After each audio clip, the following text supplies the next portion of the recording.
Hello, Dr. Burke. This is Amanda Cavaness, and this is my presentation for my school enhancement project on increased communication.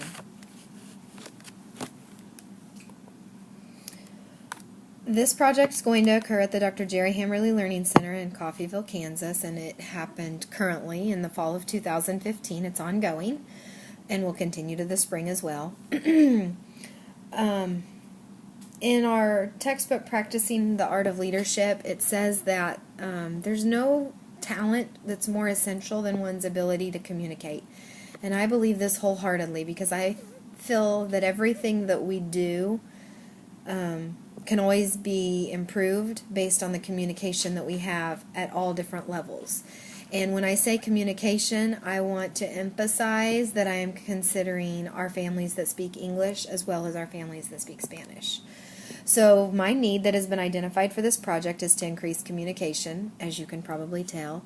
And another resource that I found says that it's an entirely different matter when the parents are asked about their hopes and dreams for the future, for their children and for themselves.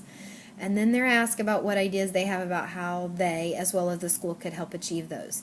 So instead of us just arbitrarily trying to figure out what we think would be best, we should gather input from our stakeholders, and not only as to what they want, but how they feel like we should get there. So communication obviously is a two-way street, and many times that is missed. It's a lot of talking to and at instead of with. And gaining that feedback also. So I'm approaching this with care, compassion, and caution as I move forward. And my purpose of my project is just to increase the communication. And this, like I said, is at all levels. It's between our staff at the ELC. It's with administration and parents, staff and parents, parents and children, parents and parents, as well as community members. So getting them into the building and having conversations with them so that they see where we're moving forward. So the first step that I took was to create a Facebook page, and this was something that wasn't very hard to do, and I had my own personal page, so I went through and everybody that was connected to the school or to the community, I invited them to like the page. We had almost 100 likes in less than 24 hours.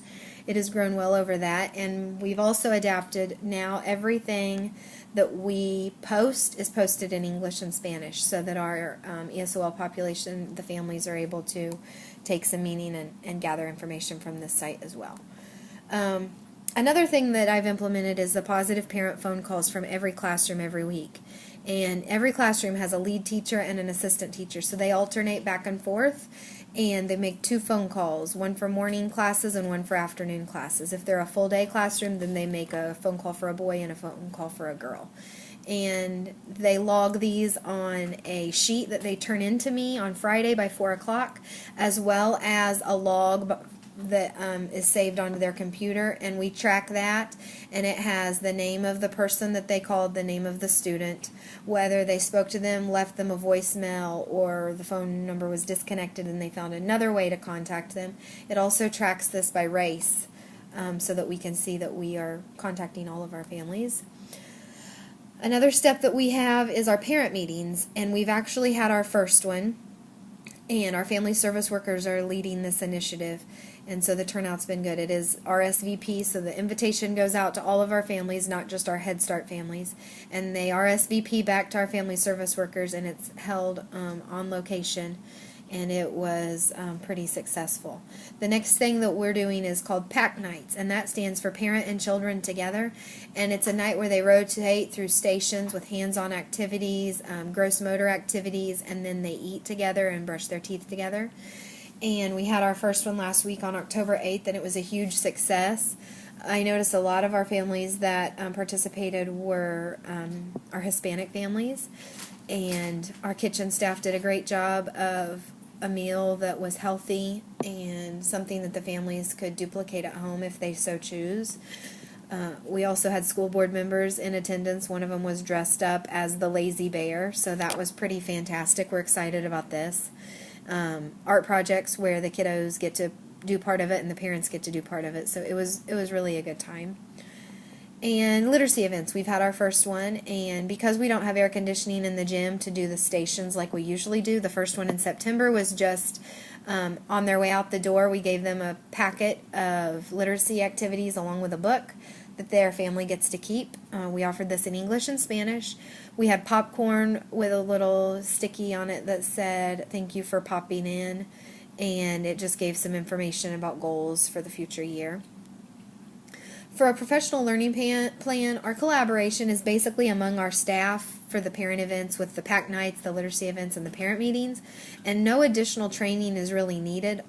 Many of our our entire family service work team is brand new, and they pulled the parent meeting and the PAC night off without a hitch. And the literacy coach is also new for the family literacy events, and along with the transition coordinator, this was a huge success.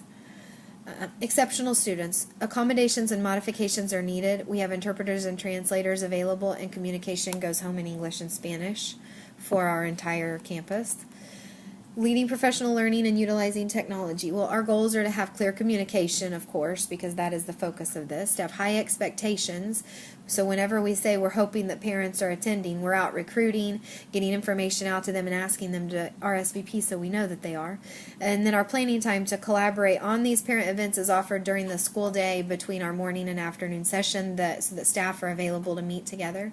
We send out calendar invites to staff and community members that have email connected to us so that we can say, this is what we're doing, please join us. We have lots of email communication going out, and of course our Facebook page updates. I try to add something every day. We had Anti-Bully Week last week, and we posted pictures of the participation as well as our Fire Safety Prevention Week. We had lots of photos for that. Data collection, we offered a parent survey on the mini iPads to gather some parent opinion because we said we want to hear what they have to say, how we can help them instead of just trying to arbitrarily guess. And we had Fort County Mental Health was going to be offering a class to our parents on site, and that's coming up October 21st. The survey was completed through the week and ended on September 18th. The parent classes were chosen based on those results, and it's been scheduled. Notes have gone home in English and Spanish, and we have sign-up sheets in the classrooms for teachers to notify parents and say, hey, let us know if you want to join us. So that's something exciting that we're partnering with and getting communication out there.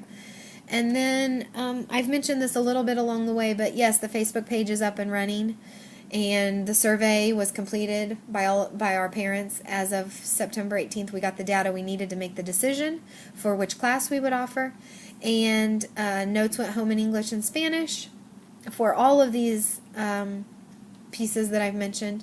Positive phone calls are being made weekly, so whenever it's time to call a family that doesn't speak English, we send the note to our interpreter translator. She makes the call, logs it on the paper, returns it to the teacher, and then the teacher knows it's done and the teacher hands it in.